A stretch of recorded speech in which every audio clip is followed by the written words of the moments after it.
Welcome back, and thanks again for joining us on the National Indigenous Virtual Tech Conference. We're happy to have you along. We're almost done the day, but now we also want to welcome a fabulous human being. Her name is Jenn Harper. She's going to talk about Know Your Why and Change Your Life, Business, Community, and Technology. An eagle can stay aloft for hours using thermals or columns of warm rising air. Once the thermal is found, the eagle circles within the column, which carries the eagle higher and higher. When it attains a certain height, it glides to the next thermal, and the process is repeated. The lone eagle soaring effortlessly for long periods with what appears to be no assistance, no help, but we know better. For most of us here, we have likely looked at one time towards the sky and seen our Canadian geese flying in their V formation.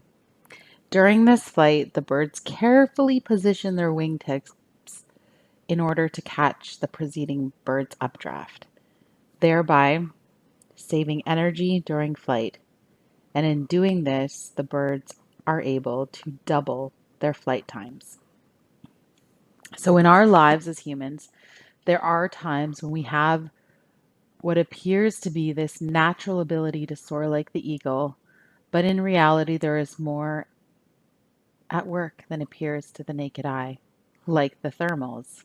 There are other times when we need to rely on the support of others, as in the case with the geese. And helping others is obviously really important. You know, many of us choose our careers based on that feeling or being able to support and help others.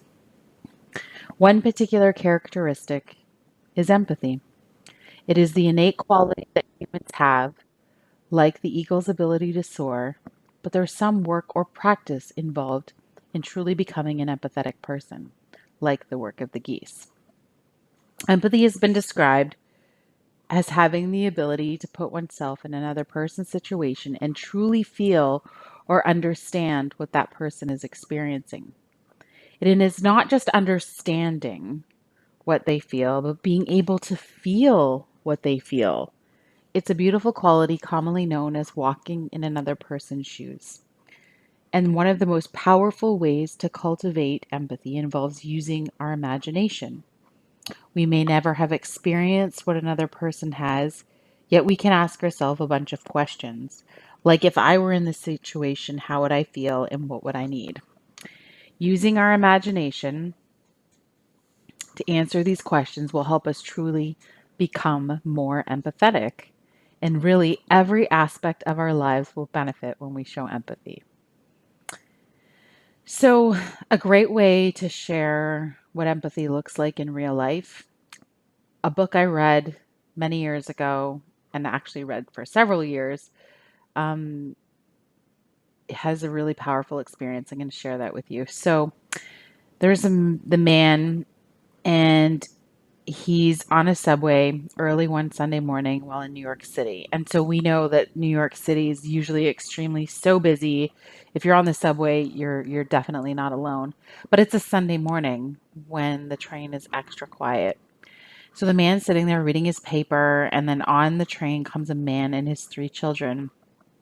And these kids are being very rowdy, to even one point like knocking the gentleman's paper.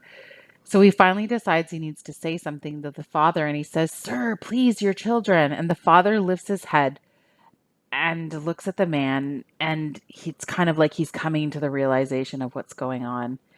The father responds to the gentleman and said, "Oh, I'm so sorry. We just left the hospital where their mother has passed away." It is in that moment that the man learned something that would change the way he looked at situations forever moving forward.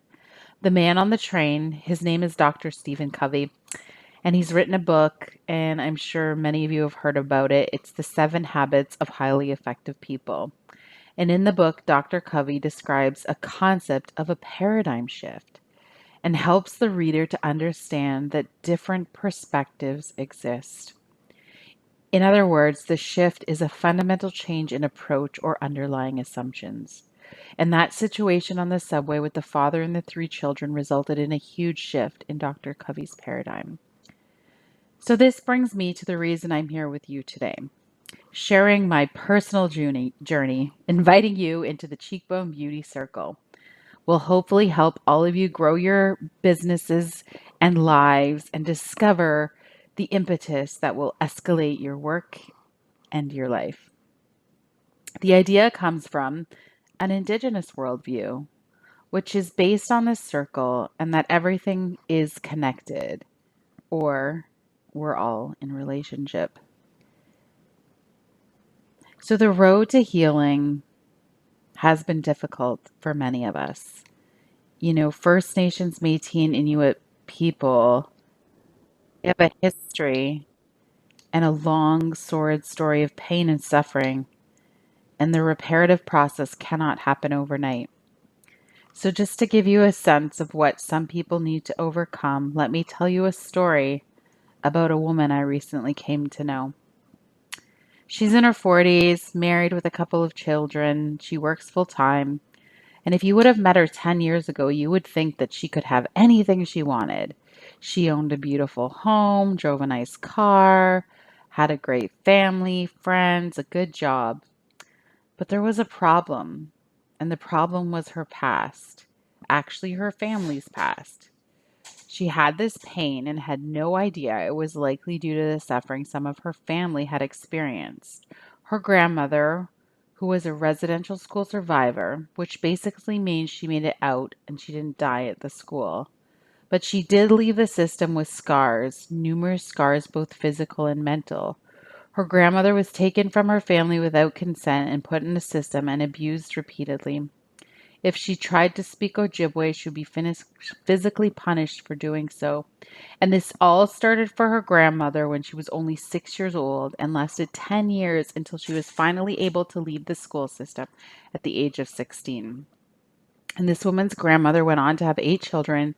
And with her children, she lived in northern Ontario in a very small home with no electricity or running water. But while the setting was beautiful on a lake surrounded by the beautiful forest, in an area untouched by the hustle and bustle of the big city, the scars of the grandmother's past ran deep. This woman's grandparents abused alcohol to mask their pain from their childhoods, and her grandmother was raised her children without a sense of what it meant to be a loving parent. And because she was taken from her family at such a young age, she never learned how to love or what really love was for those 10 years of her young life. And even after that, as a young adult, there's no therapy to reteach her. But she went on to have 8 children, including this woman's father. And this woman's father was the second oldest of the children. And he helped out with his younger siblings and would take care of them when the parents were struggling. So this woman's father left the reserve and he tried going to college. He tried living in the big city. He met a woman and had a child. And that child is the woman I know. And this woman's father didn't want to be in the big city. He wanted to be close to nature, close to home, and close to others like him. So he too was unhappy. And after watching his parents turn to alcohol, he did the same thing. And as such, he left his child and her mother. He had a sporadic relationship with his oldest child. And he had other children with other women at times and abandoned all of them as well. His children were now experiencing the same things the grandmother, the residential school survivor, experienced. They lacked love, they lacked direction, and they lacked a parent. So this woman left her father and lived with her mother, and she grew up with no sense or connection to her Ojibwe heritage. She was encouraged at times to explore it, but she struggled with an identity issue. She would lie, and she was so embarrassed she would even tell people that she was Ojibwe. She heard all the jokes and the stereotypes, and she too was embarrassed. She was embarrassed by the history of her family and her father's current battle with alcohol. And when she was in her teens and her pain and with her lack of self-identity and without professional or spiritual help, it was too much. She too turned to alcohol. And the alcohol suppressed her feelings of worthlessness, of feeling abandoned by her father, and it helped her deal with loneliness. But I'm happy to say that I've been sober since November 26, 2014. And as you probably guessed it, I'm speaking about me. But that woman no longer exists. I have overcome alcoholism and I feel great about who I am. I needed to quit. The narrative about me, about my people, that narrative had to change. And after getting sober, I realized I wanted to be a part of the solution and alter the course for my family. Because we believe, as it has been said many times, what hasn't killed us has only made us stronger. So I spoke about my father and the abandonment I felt. I blamed him and not his past for our relationship. So I finally reached out and began the healing process and rebuilding. And after all of these years, have reconnected with all of my siblings, and I feel really, really fortunate for that. In September of 2016, my father called with really bad news. My brother BJ, at the age of 32 years old, took his own life. I have this pain and had it in my heart at that moment, and I could only empathize with what his children would be dealing with. They would feel this pain for years to come. This situation is not uncommon among First Nations, Métis, and Inuit people. It is the narrative I spoke about changing earlier, this passing on of pain from one generation to another. And it actually has a name, generational or transgenerational trauma. And learning about transgenerational trauma helps me understand my pain and my past and my situations. Transgenerational trauma happens when one generation, my grandparents, are traumatized by an event or events that they are not equipped to deal with, the residential school system. And to deal with it, they turn to substance abuse and suicide or suicide. And this trauma is then passed on to the next generation, my father, and was ultimately passed on to me and my siblings. I realize that we too are the result of the residential school system. And the problem is not unique just to my family. It is affecting many families and creating epidemics on reservations and in the cities. And so for me to survive, I sought out therapy and continue a daily routine of healing. I am still here to tell the story of my family and show how we will create a brighter future together. I want to soar like that eagle and I want it to be effortless, but I know to get there like the geese, I will need the help of others, and you are those others. And if you know my story, you may be able to empathize when this situation presents itself to you in the future. You and I can be part of that bee formation and help an entire race fly twice as far. So, what are some tools we could use every day to help us overcome some of life's big challenges? The pain of losing my brother is a constant companion and a daily reminder of why I need to keep working. At Cheekbone Beauty, our goal is that every Indigenous kid in the world see and feel their value in this world. And no one will make this happen for us. We at Beauty must do that work every single day. So if you leave with anything today, please note that consistent daily effort is a key to creating anything successful. And if you do not give up, you cannot fail. You will be armed with a deliberate plan. I look forward from here and I hope to see an epilogue to this story. I hope to look back and see how far we've come as society in addressing these issues. And I hope to see my brother's children grow up with help, with better education, and with better health care, and with better support so that they can break this vicious cycle of generational trauma too.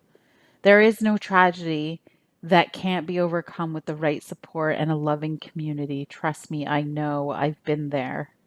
And before my brother died, I spent a solid 3 days with him on two separate occasions in 2015 and 2016, and he gave me context about our people's challenges and what he thought we needed.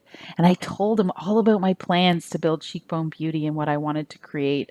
I told him about the business and its purpose, and Cheekbone Beauty would be created to manufacture and sell sustainable cosmetics that would support programs that aimed at educating and empowering Indigenous youth. And so while sitting with BJ in Whitefish Bay in May of 2016, outside this picturesque backdrop of Lake of the Woods, and we're surrounded by the boreal forest, I told him everything. And he was so encouraging throughout this whole discussion. So I left and I had a goal to start the company. I had worked on it for thousands of hours. But before leaving BJ that day I knew I had to finish what I had started. And so after 5 months and endless hours of work, on November 26, 2016, we launched cheekbonebeauty.ca, now.com. The First Nation Child and Family Caring Society is the first organization we have chosen to work with. Fast forward to today. It's been quite the ride. We created what we call Streams of Giving. This year we planted over 2,100 trees with the help of all of our community. We helped a family on a reservation receive clean drinking water and solar power for their home. In 2018, we won the Social Enterprise of the Year award with Startup Canada. In 2019, we faced 6 of those dragons on the Canadian hit series, the CBC, the hit show Dragon's Den. We walked away from a really bad offer, but we continued to grow our courage muscle and feel like we could pitch our business to anyone who would listen. In 2019, we received a $350,000 investment from Raven Capital, and I personally was named Woman of the Year by Chatelaine magazine, which still blows my mind. And in 2020, we launched our first product in our Sustained collection, and we are making more, starting with a foundation that uses plant waste as one of the main ingredients. And just this last year, we were made a list in the glossy top 50 about world-changing CEOs in fashion and the beauty industry. This is bananas. Looking back, I do wonder, how did I get here? I'm not the first Indigenous woman to enter the beauty space with big dreams. So how did this happen for me? I I can't believe it. But I'm going to tell you what I think the answer is. The answer I always come back to is resilience or grit. To resolve something, it is a strength of character. And how did I get like this? Well, number one, I'm a strong, resilient Indigenous woman, and it is in our DNA. We don't give up. The fact that we are still here proves this. So I resolved to make this business a huge success, and I will not let anything stop us from achieving that goal. So, how do we all master this? How do we build this kind of drive into all of our lives? Intent. It all starts with intent. Doing hard things teaches a person to do hard things. So, you got to do the hard thing. Practice. You'll need to practice, like serious, deliberate practice, and refining that will lead you to mastery of whatever you're building or creating. And I know many of this conversation is to a room full of tech people, and that can work for that part of any business. Purpose. Purpose can be many things. The intention to contribute to the well-being of others or to be happy. So when you discover your purpose, it can be the driver that you need to help you do all those hard things. And hope. Not having the feeling that tomorrow would be better, but you resolve to make tomorrow better. Showing up as your best self no matter what. But this kind of grittiness will only get you so far. The next part is discovery. How intelligent, how clever you are, your ideas have to exceed your closest competitors by, at the very least, 10%. And the truth is, the world did not need another lipstick brand. It didn't need someone to step in the beauty industry, but it did need someone to step in the beauty industry with a different lens. And Cheekbone Beauty happens to be an Indigenous one. We think about business and life in almost opposition to the current norms in society, but we do it humbly and with great gratitude. Our brand has been built by our community. Absolutely. I do not take any credit for this. It is all them. And I have spent the last 2 years in research and development trying to figure out what is sustainability and how we can make better packaging and products. We use a concept from Western science world called life cycle thinking, from harvesting of the raw ingredients to the end of the life of a product with the goal to avoid the landfill. We do what our ancestors did. We mimic the natural world, or we're trying our very, very best to do that. Everything in nature is perfection. There is no waste. So Cheekbone Beauty is just leveling up. We are building our own lab. It's done, it's ready to go. We've hired a full-time chemist.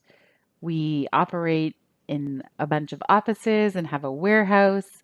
We bought a ton of equipment to help us manufacture in our own space. And I can't believe how far we've come in such a short time. My brother BJ was an extremely caring man with an unbelievable humor and a passion for music and sports. So when my father called me at 11 p.m. on Tuesday, September 20th, 2016, I knew right away that something was wrong. May 2016 would have been the last time I saw my brother in person. And he said something to me about Cheekbone that forever changed me. He said, Jen, our people need hope, especially the children, and what you are doing is going to be great. I hope, I resolve that he will be right. Miigwech.